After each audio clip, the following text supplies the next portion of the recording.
This is where we all respond to each other's comments simply because so much has been touched upon.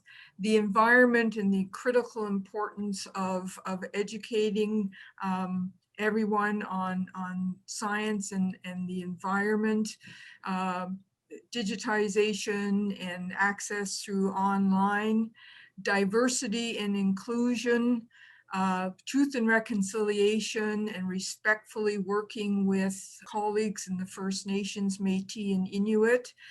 Meg brought up something which is on all of our minds, is actually staff relations, occupational health and safety, harassment, workplace harassment policies. They're very, very important. So on that note, Vanda, would you like to go first on responding to our colleagues' comments? Robin, the one who goes first should go the last afterwards. But anyway, I want to say that for me, really the important thing is that the museum of the 21st century is not anymore going to be what the museum of the 20th century was. And I think that the museums focusing not just on their collection, but on the social issues that they use their collections to talk about is a very important thing. And that is something that Alex mentioned. And I think that that is really, for me, extremely important. And that the way to progress is in a dialogue. Partially the reason why I don't like anonymous questions, because we really need to learn how to talk to each other.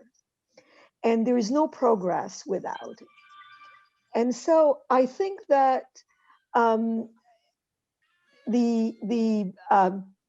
just to push a plug-in for the National Museum Policy framework, that is the framework that will give museums an overall philosophical, if you wish, direction and coordinate their with social ambitions and social issues, is to me very important.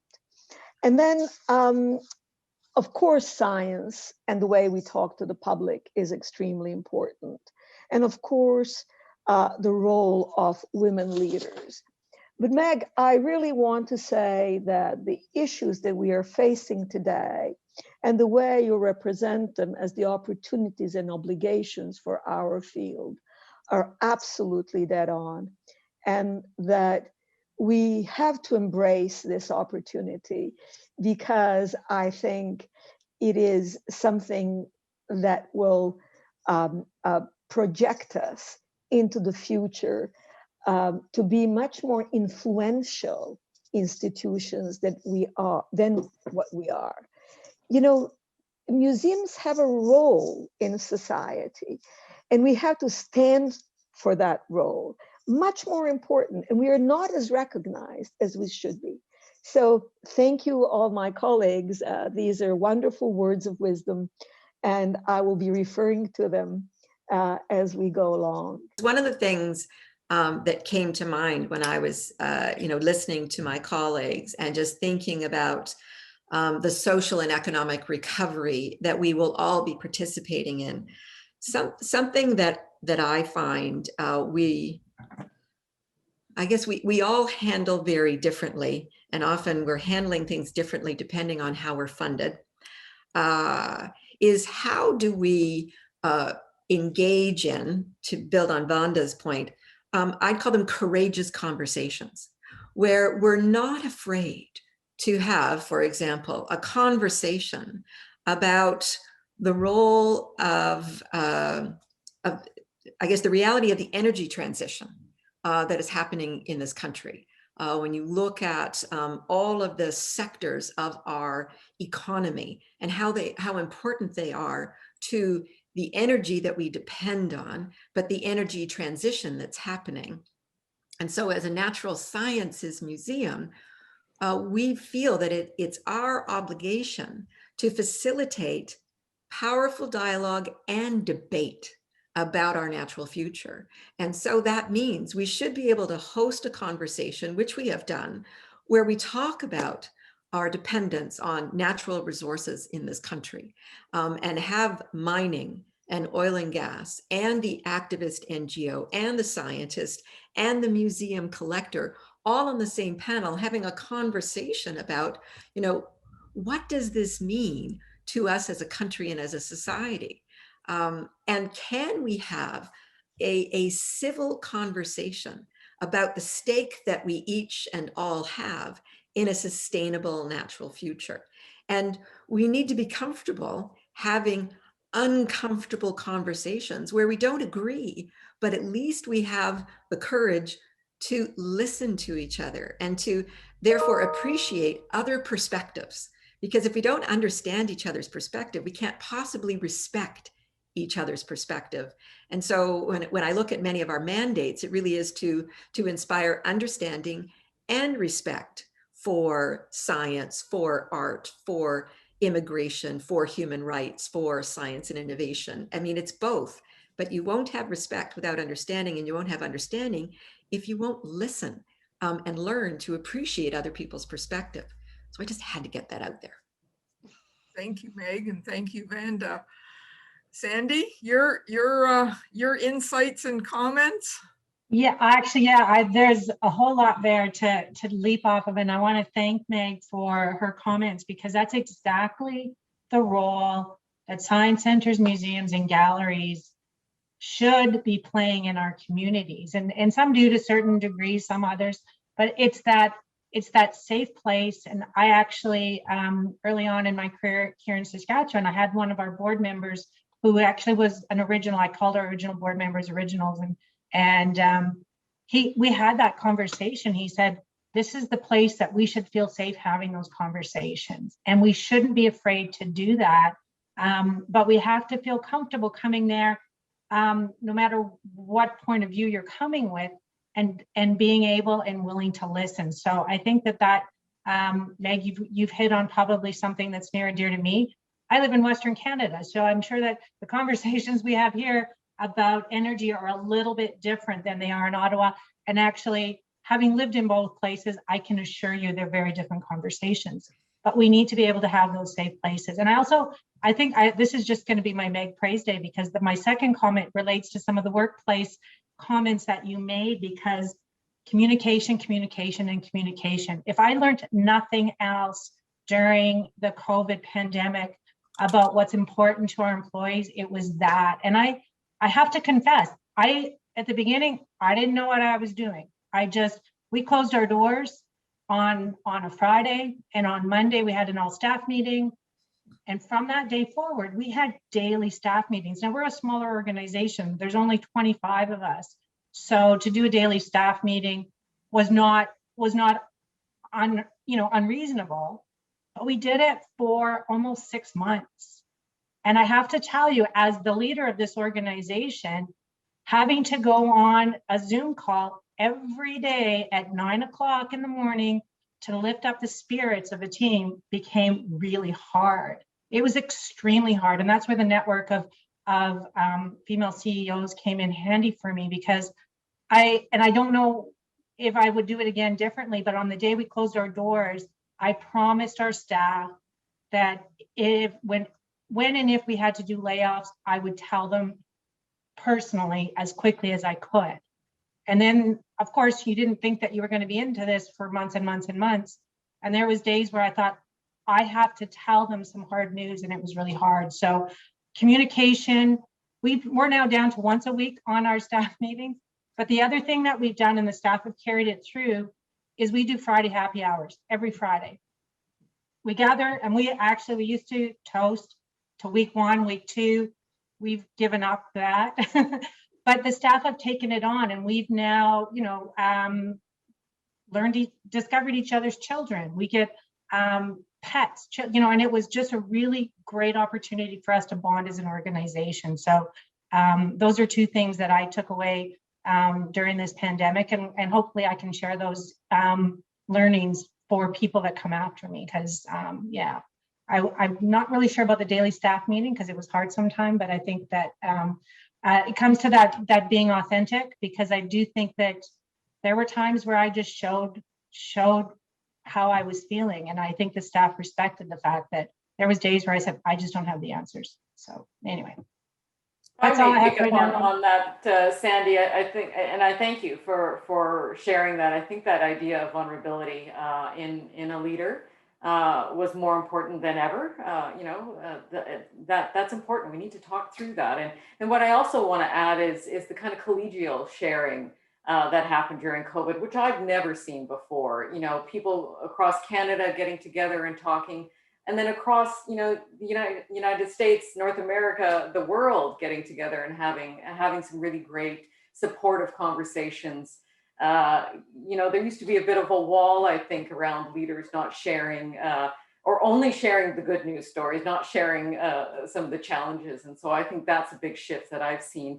We've been talking a lot about communications, public conversations, and if I may share, an experience that the OEG went through, which talks about then how some of those public conversations started to move into action and moved into the work that we did at the board on the strategic level. So, the OEG has been involved in our strategic planning session. By its very nature, we said, okay, we're going to have staff, board, and public conversations. We're going to throw our minds way into the future and think about Ottawa 2036, which is Ottawa's master plan. So we're going to hook into that and have really sort of future-oriented conversations. And then COVID hit, so we responded, around that, continued to have the conversations online. And then the really tragic events in the United States happened, and the Black Lives Matter movement really came to a fore and brought all of us in the museum sector, in the art sector, to task. And quite frankly, we deserved it. And so, a lot of museums put up kind of statements of allyship, and we did so too. But then we decided that, it was really important, again, to have that public conversation. And so we had one around anti-racism in the arts in Ottawa, and over 400 people joined us. We would never have had that amount of people coming in a public conversation on site. So I thought that was really interesting. And it was a hard conversation because in a lot of ways, the Ottawa Art Gallery, and certainly in its new iteration, thought we were doing a pretty good job of breaking down barriers. I mean, we're free, we were open 9 to 9, 7 days a week. We tried to break down a lot of barriers to participation, but it was clear that we weren't doing enough. And I think, in hindsight, it was really important. So we had a community dialogue.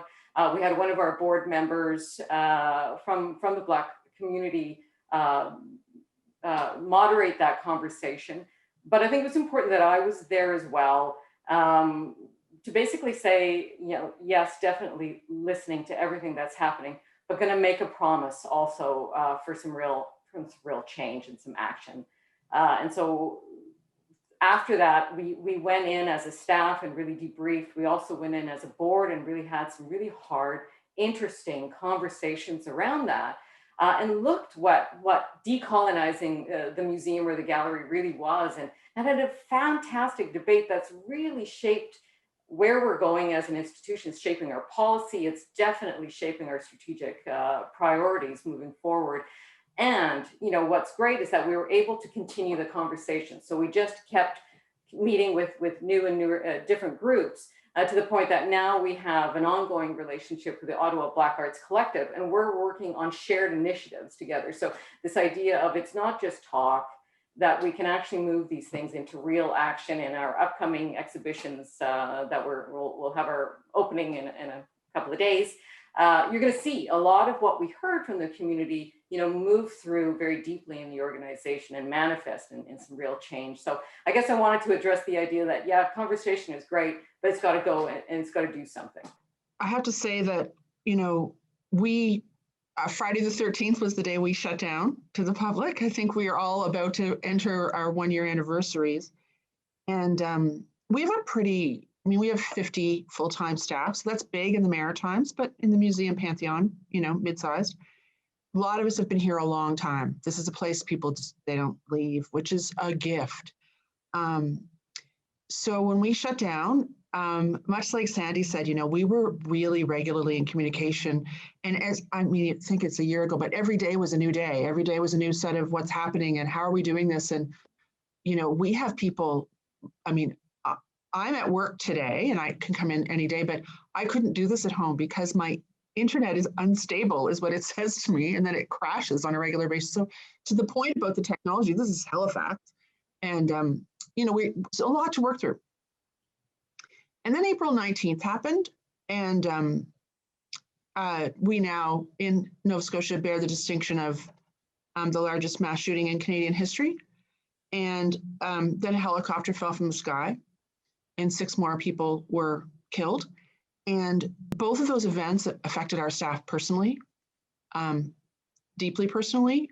People in both of those instances were new people. And it added another layer that when we talk about resilience and we talk about culture and vulnerability, it was, I had no words on April 20th. There's 13 people in my family, as Robin knows, who went through Depot. And my brother serves here in Nova Scotia in the RCMP. So that was really scary for everybody in Nova Scotia, obviously. I had to just let the team know that this was really hard and that we're going to go through even more bumps now. And that it's okay if it's hard. It's supposed to be hard. This isn't, you know, and to this day, we start meetings now with a check-in about how we're doing. And it's certainly a rocky road, you know, it's been really challenging. And what I've learned as a leader, to your point that some of you have made, is that I just have to tell people, like, let them know when it's hard for me, but it's okay for them, and to have more supports around. And what I will say in our conversations that we've really appreciated is, again, it goes back to that diversity and inclusion thing. You know, we have people here on our full-time team who were refugees and who are still terrified of July 1st fireworks, because it's not a comfortable thing to hear a firework if you've lived in Croatia or pick a country, and who were really worried about coming into our building because we're a federal thing. And in a lot of those countries, that's where they take you from. We've all been sharing and been on a journey. And I think letting those conversations happen and then getting expertise into help, which we've been, again, blessed to be able to afford to do that as an institution. I have to believe that we are more open with ourselves, but then also to share and be vulnerable with our audiences and with partners when we say we don't know something. And it's been really heartening to see that through this, a technical term, really yucky stuff, has come to see that caring and unexpected growing and kindness. And, you know, Leonard Cohen's right. I mean, he's always right. Where the crack is where the light comes and all that stuff. And I just say that, you know, as we're coming up to that year and we look forward, I think what we've learned as a team is it's okay to really mess up and to be wrong and to try and to keep figuring it out and to put yourself out there and know that you might get kind of knocked down a couple of times, but you just got to keep trying. I know it sounds corny, but I think sometimes in museums, we feel like we need to be the experts of everything, and we're not, and it's okay.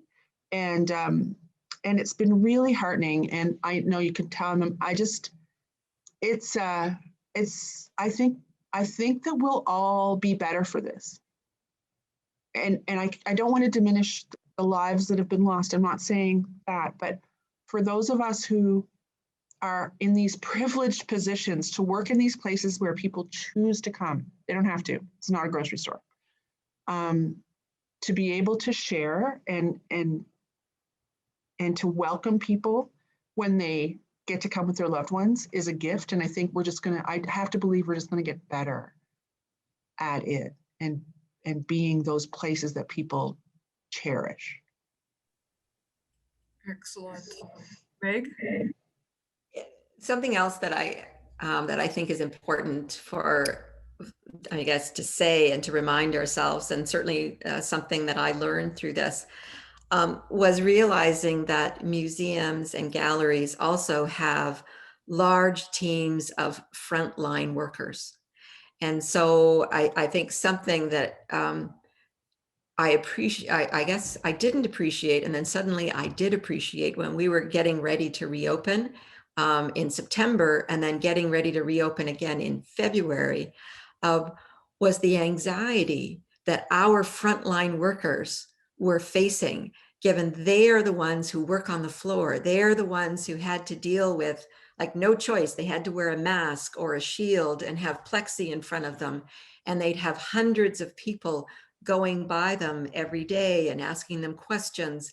And normally they'd want to be engaged and in their face, and they weren't able to.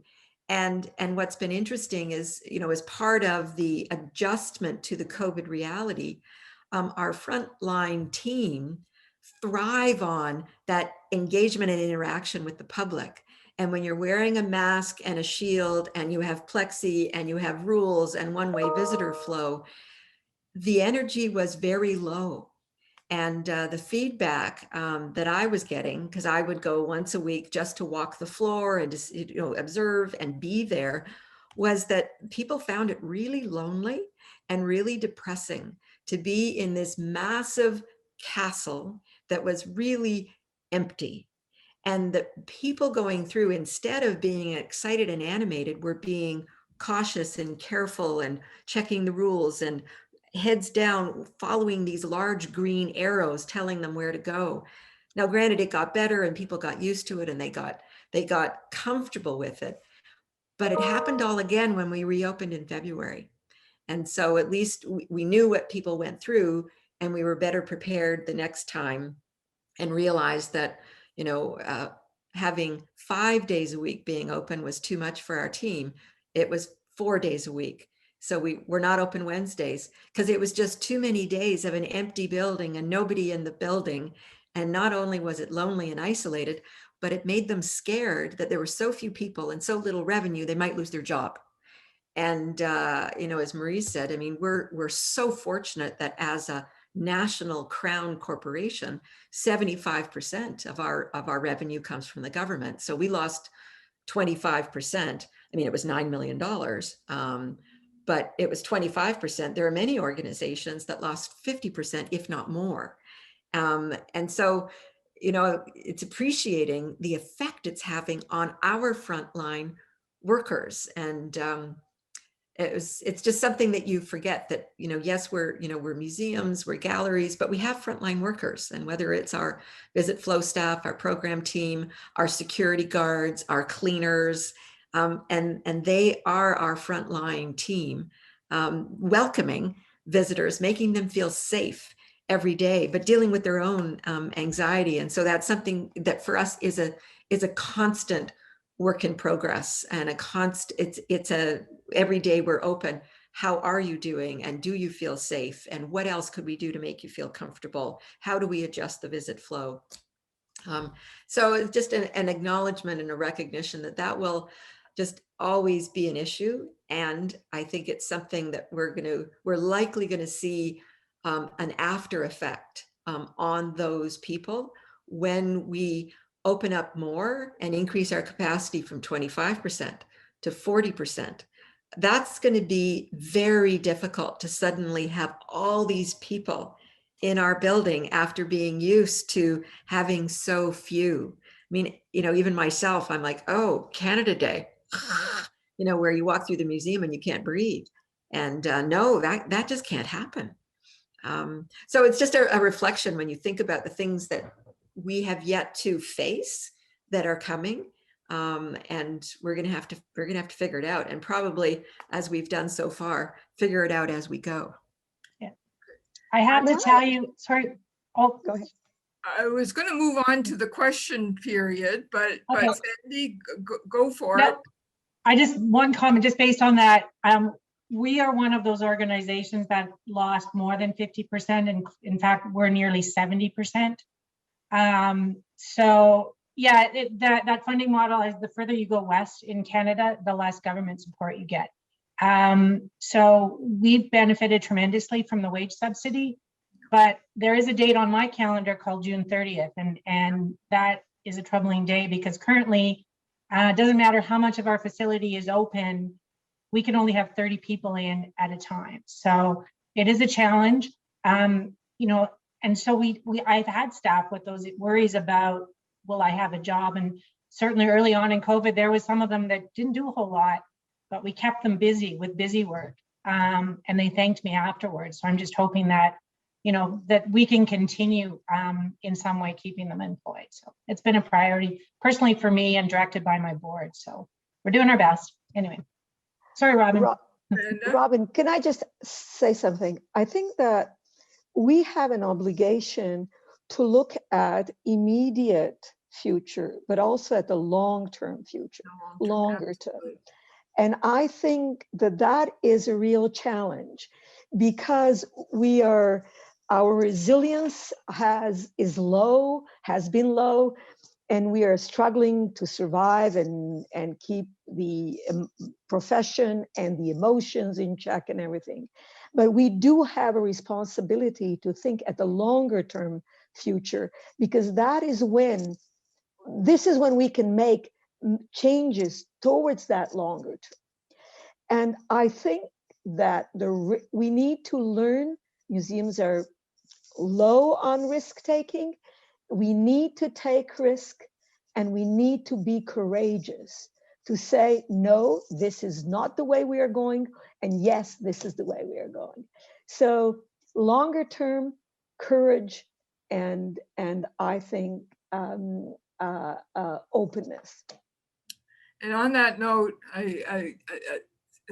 a way of managing is to strategize and think minimum 30 years out.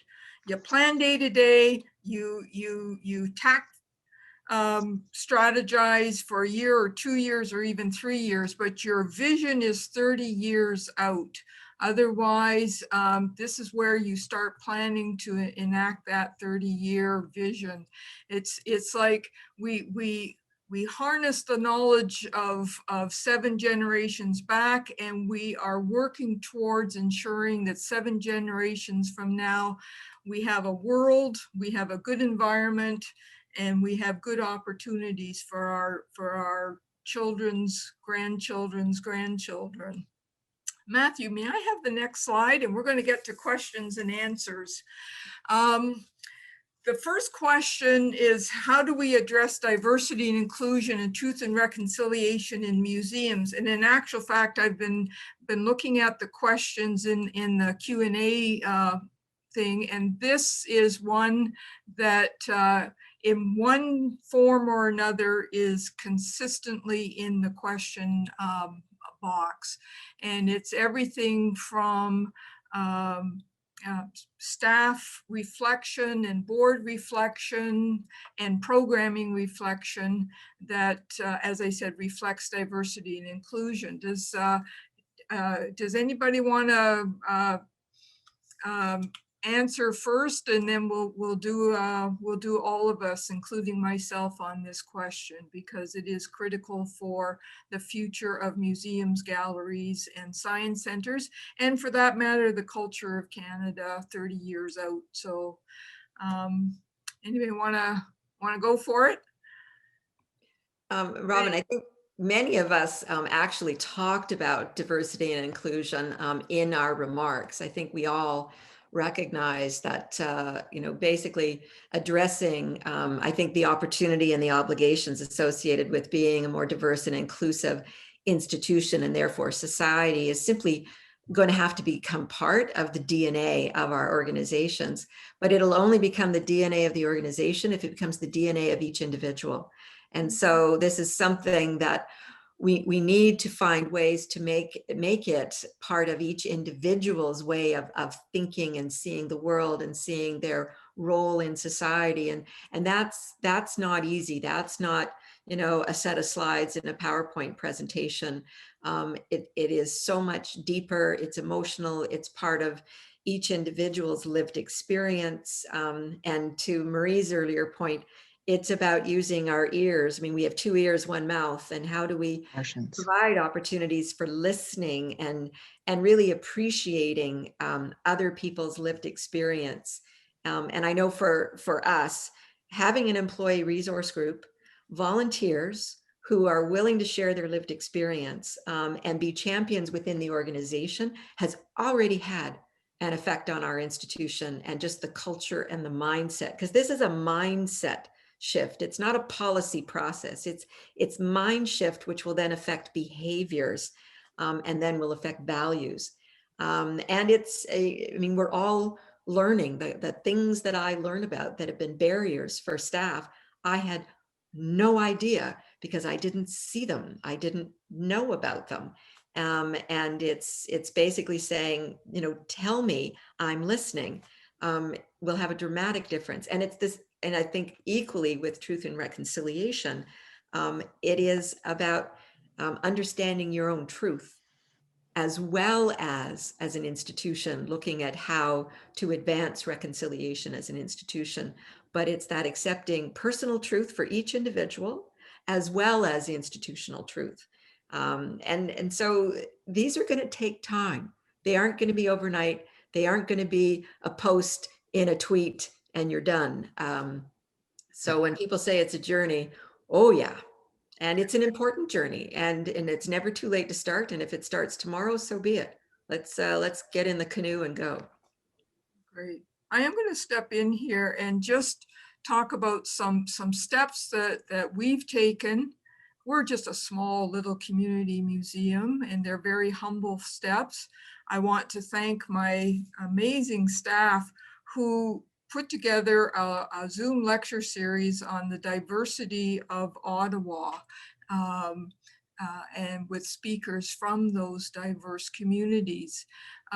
We've also used Volunteer Ottawa has a sub-program for recruiting volunteers and board members, and they recruit from the new immigrants and from the diverse communities. And we have used that program to recruit volunteers and board members. It's a humble step, but it's a good first step. On a bigger picture, and because one of the questions asks, is how to get diverse groups, people from diverse groups, new immigrants interested in working in museums, galleries, and science centers. And we need to start with our museum studies programs, whether Yes. it's at the community college level or the university level, where they're recruiting deliberately from diverse communities, but also changing their courses and their programs so that they reflect those issues and become relevant to everybody. But to your point, it's a long journey and one step at a time, but at least we're taking the first 2 or 3 humble steps. So it's very complex, it's very complicated. And anybody else, or Yeah. shall we move on to the next one? I would like to just leap in for a second and springboard off what you said a little bit, Robin. So Museum of Immigration, from the beginning, we felt that, we're in Halifax, where according to census data, 11% of people who live in Halifax belong to a racialized community. So our full-time permanent staff, so that's, I guess, the holy grail. There's, like I said, just over 50 of us. We're just about 20% in that diversity category. And it sounds pretty good. It's really good. It's Halifax. It's not bad. But when you dig down into it, in our exhibitions, research, collections, and audience engagement, we have one person. Yeah. It's comms, it's tech, it's accounting, it's, so yeah, I mean, our stats, I'm sure somebody from we're a diverse workplace, but there's a lot of work to be done. And to your point, Robin, and we're starting to dig through this now because we are doing a lot of what we call JEDI work, so justice, equity, diversity, and inclusion work. the pipelines, and again, I don't want to shunt this off to the pipelines because there's some stuff we can do to change hiring practices as well. But if we're looking for people with history degrees, I can tell you, and it's a bit of a trope, but newcomers to Canada, they're taking engineering and commerce and things that get them a job right away. And our history programs here, at least in this region, are liberal arts is becoming for a lot of people a privilege. And that means that people who just came here are not looking at those options. And there's stats on that from our universities. Anyway, all that to say that part of what we are doing here at the museum is really taking a look at our job descriptions to make sure there's not barriers there that are putting people off of even applying. We're trying really hard right now to work with different groups in our city for our summer staff to start better pipelines of, we have the oldest Black population in Canada, the first Jamaican population in Canada. Nova Scotia has a rich Black culture and history, and yet we don't have staff here who are from that part of the Black community. Why? So we're really starting to think about those things in a really statistical way in terms of that data that we have now. We've been open for 10 years as a national museum. We're bigger now. So what are we doing? And it's uncomfortable because what we're saying in a way, and again, I know we're in a museum group here, is that we have to look beyond the traditional methods of education right now to get people, because they're not coming out of those programs right now as a diverse group necessarily. And that's a challenge. And it's part of our conversations we're having here that are really hard, but important. So back to that complicated conversations and important complications. Yeah. Thank you, I Vanda. I just want to add one thing, and that is that the research on diversity education actually points out that it is not a very successful, doesn't have very successful record. What seems to be the most successful in this is actually working together. And this is why I follow this with Marie's comments, that bringing people together from different perspectives into a project or problem or whatever, where they will confront together, learn from each other and see, it's sort of learn by doing. And that is why representation within the board, within the staff, within each team is so important. It is learning by doing together. And that the research shows. Good. Thank you. We still have time for one or two more of these questions. And I think, what's your vision of museums, galleries, and science centers and culture in Canada in 30 years from now? Two or three of you already have said we need to envision and game plan for 30, 40 years out, but what vision do we have for 30 years out? I think number one is that change is rapid, and what we think are the priorities right now are going to shift in 3 years' time. So I think, when we say building up resilience, I think what ultimately it means is that we have to build flexibility, sort of in the foundations or in the DNA of our institutions, so that they actually can be responsive to the amount of change that's going along. I mean, I think a lot of us have already talked about how important the need for dialogue, that we become centers of community. All of those things are shifts and changes from the 20th Century Museum. But I think ultimately we're not neutral agents. We've got to be part of these conversations that are happening. And we've got to build capacity within our institutions to be able to hold those important dialogues. And again, not be neutral about them, actually start to affect some change around the things that we're talking about. Excellent. Excellent. Anybody else, or we'll move on and try to tackle another question? I'll quickly jump in on that one, Robin, because I think it's, again, from certainly for us here and from a Science Center perspective, it's really about relevance and knowing your audience and being where they are. So in Saskatchewan, and this comes to some of those diverse communities, 50% or probably more than 50% of our population are Indigenous. And they don't live in urban areas. And that's the need of where science and science education is most needed. So we've been going to those communities. So for me, the Science Center in 30 years is not simply a building that you come to on a school field trip. For me, it is beyond the building, and it's going to where the need is within our community. So the need obviously could be different in another province, but we've neglected to focus on those communities. We spend a lot of time going up to northern Saskatchewan, or pre-COVID we did, and we were the only science game in town.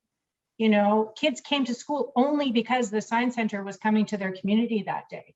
So there's a huge jump in terms of learning and science learning. I had a teacher, that I often use this example with funders is, because this is a real story. There was a teacher in a northern community who was going to start a GoFundMe page to bring Science Center outreach team to his school. And I called him and I said, Tyler, what do you need? And he said, well, we're short $400. And I'm like, for the love of God, you're not canceling this program over $400. I'll pay for it myself. And so, I mean, there's a need in our community for what we do, and we just need to be responsive to where that need is and go to those people. So that's what's working for us. Or I didn't say working, that's what we're working towards. Thank you. Sandy, Meg? And just if I may, picking up on that, because there's a question in the Q&A box, which is, I think, a really important question about the training of future museum professionals, museum leaders, museologists. And I mean, as the role of museums evolves, we also need to, I think, be more engaged. I know I need to be more engaged in what's being taught at colleges and universities, and providing more internships and apprenticeship opportunities so people have hands-on, in situ experience with what is really going on, so that there is a practical application of what they're learning in theory, and so that they can take that back. It's like co-op education. I think we need more cooperative education in the museum studies field, but also in some of the specialized fields, whether it's in the natural sciences or in natural history, anthropology, archaeology, around communications. And so how do we train our experts, and whether they're undergraduate, masters, PhD level experts, in communicating what they know, what they understand with the different kinds of publics that they need to communicate with, but also how do they learn to communicate in a forum where there's going to be dialogue and debate, and to be comfortable with dialogue and debate as part of their obligation as a communicator, because that's something, certainly as a natural sciences institution, I mean, it's wonderful. Some of the new talent coming in, they're all science communicators, and they're used to doing it. They're very comfortable, whether it's in person, on digital platforms, and they're comfortable with debate. And I think increasingly we have a generation coming in who are very comfortable sharing their opinion based on a lot or very little knowledge, because they want to engage and ask questions and know more. So I think we're going to need, as an institution, as a sector, to engage more in the training and education, and provide opportunities. So I see museums and galleries, 30 years from now, being very integrated in the professional development and education and training of the future staff and experts. And so physically, we have to make room for that to happen. Whereas right now, trying to shoehorn yet another person in the basement of the VMMB is just not going to happen. But we've got a design for that. So when you think about we have to be more integrated. Going back to the old apprenticeship system, whether it's bakers and woodworkers, well, it's museum workers, and we need to be the apprenticeship lab. Excellent, Meg. And I segue from that, and I'm going to answer somebody's question. Yes, in actual, we don't need another museum studies program. We have them at U of T, we have them at Fleming College, we have them at Algonquin College, we have them across the country.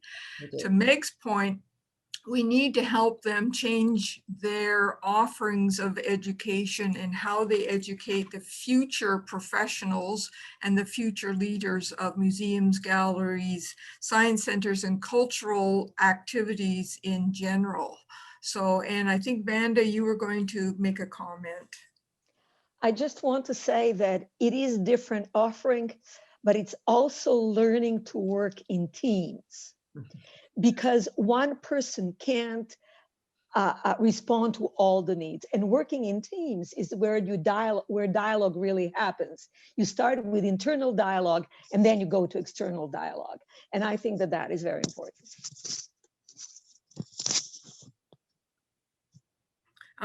Excellent. And I'm gonna, because we still have a few minutes here, and I'm gonna just totally switch gears and talk about or ask about what is the most important thing that all three levels of government can do or need to do in order to ensure the well-being and future of museums, galleries, and science centers, and culture in general across Canada. So this is a topic near and dear to my heart, let me tell you. But I'm a feisty advocate. So anybody jump in on that one? I'll let Alex take it. Oh no. I was totally waiting for you, Meg. I think we've all turned off our silent buttons because we all have things to say about this. Okay, I'll just say right off the bat, more core funding, less project-based funding. We need ongoing sustainable support. And we need to recognize that we have aging facilities. They're complex facilities. We need infrastructure support. There you go. You said it so much more eloquently. I was just going to say money, money, and money. But your answer was so much better.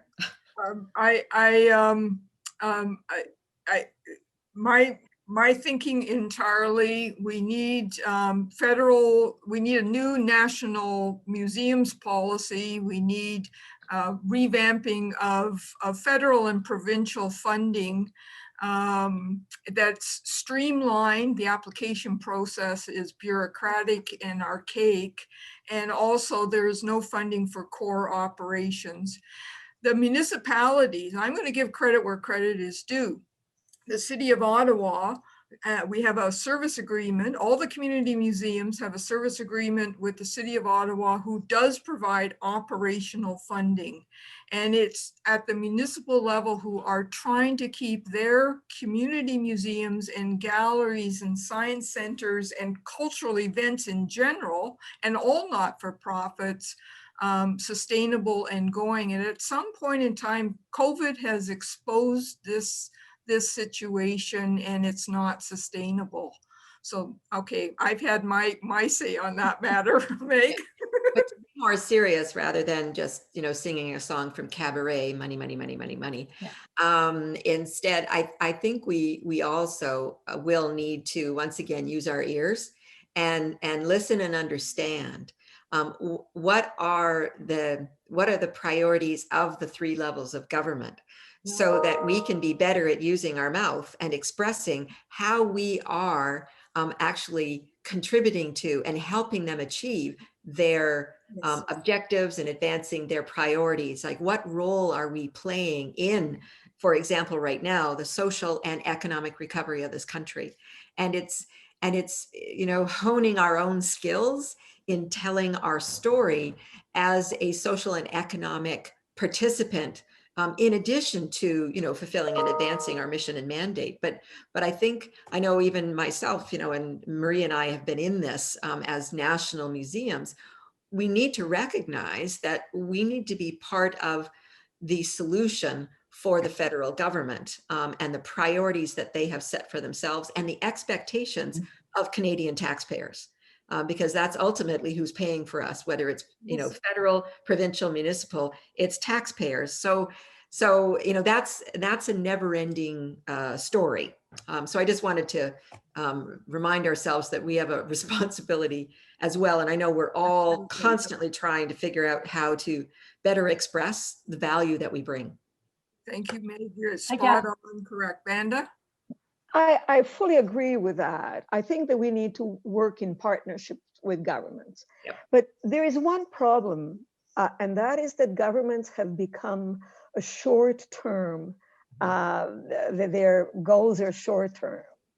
And we deal with longer-term problems and long-term investments along, just what Alex said, there is this, anyway, governments want the short-term solutions because that helps them more. And of course, we need to participate and help with that. But we also need to stress the longer-term solutions.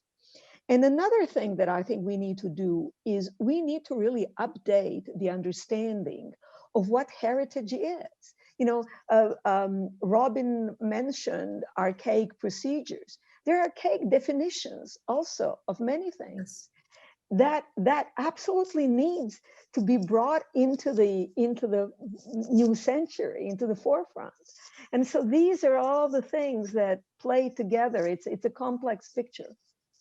Thank you. Thank you, Vanda. You are absolutely right. It's a very complex, complicated thing where, and this is not a criticism. The government has, there's an election every 4 years, and quite often, not necessarily all the time, but quite often their mandate or their priorities change after 4 years.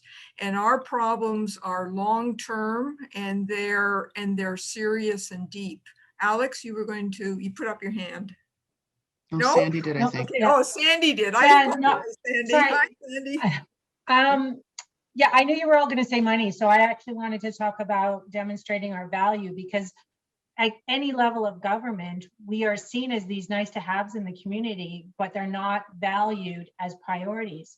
And so collectively, we all have to be sending the same message and being consistent across the country about the values that we do deliver. I actually, a number of years ago with our provincial government, almost like I feel like it's almost a fee for service that I've been presenting to them every year when I go for some operational funding, is I demonstrate all the values that we play in the community, whether it's cultural, tourism, education, recreation, and continually to hammer in that message, because when I go to them, I'm often, and I'm sure some of you have had that same experience, is you're treated like this beggar with your hand out, as opposed to a valued member of the community. So we need to be consistently across the country showing our value. And I think COVID's helping us do that a little bit. I actually had a meeting the other day with the head of our business response team. And he actually said to me, we're now seeing the mental health impacts and the value of having places for children to go, like science centers and museums. I practically fell off my chair, frankly, but at least those conversations are happening as the Reopen Saskatchewan plan is being discussed, is that the mental health aspects of our community are as important as the economic inputs that are, when you're opening a retail store. So you need to look at all of those, and they're difficult decisions for governments to make in terms of funding, particularly right now coming out of COVID, but we need to just keep consistent so that decisions around science centers and museums are not 4-year cycles. They're institutionalized and they're there all the time. So, but it's that value question that I have all the time, and it's a difficult one because it's easy to put it over here because it's that nice place that you go to on a rainy day on spring break with your kids, and then you forget about it. Just really quickly, the value piece, I really have hope that through COVID, when you think about, when we first started seeing things on screen, it was dancers practicing in their rooms, cellists on a balcony. It was people walking in nature and loving our parks and nature, our natural life anymore. Now we can do trips to all sorts of amazing art galleries, and we are by distance because we need it. We crave it. It is part of our soul. And I'm hoping that that does translate into that longer value proposition, because I think, to your point, Sandy, it is our health and our whole being that is being nurtured. The other thing I'll say, a completely different topic, but I saw it pop up here, and we were small. I think in some government levels and in some programs, the barrier to even applying to getting funding is the outrageous expectations for a very small amount of money of proposals and accountability, and getting crushed under the weight of that. There's places, amazing, 2, 3, 6 staff, museums, galleries, centers around this country that look at those processes and go, no. They don't even get to that point. And because they don't even get to that point, they're not even counted in the percentages of success or failure in those programs. And that's a shame, because the amount of amazing small places that are frankly incredibly efficient and can stretch money like nobody's business, they don't even bother. And I think that government needs to start getting a little bit better at cost benefit of understanding what it's like to fill out their forms and answer their reports and deal with all that stuff. Because honestly, it's bizarre. Thank you. Thank you. You've Kind of a down note. I'm sorry. I didn't want to battle. You know, you articulated my point far more elegantly and succinctly than I did. We have a couple of more minutes, and even though my favorite topic is technology, social media, I think I'll just ask for any other comments before we say hasta la vista, adieu, thank you, gracias, merci to our guests. I want to thank Meg, Marie, Vanda, Sandy, and Alex for this spectacular conversation. And one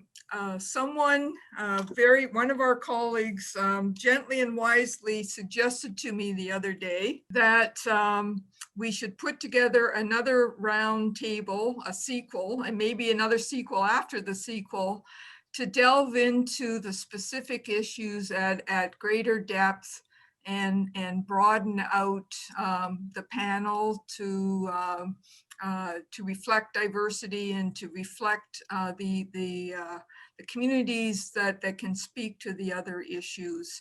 So again, I want to thank the panelists, and I also want to thank my staff, without whom this would not even remotely be able to happen. So I want to thank Steve, our visitor experience manager, who actually thought up and executed the Zoom-based lecture series on diversity and this roundtable. I want to thank Rebecca, our manager of operations and revenue. I want to thank Matthew, who did all the social media and e-newsletters and all of the marketing and promotion.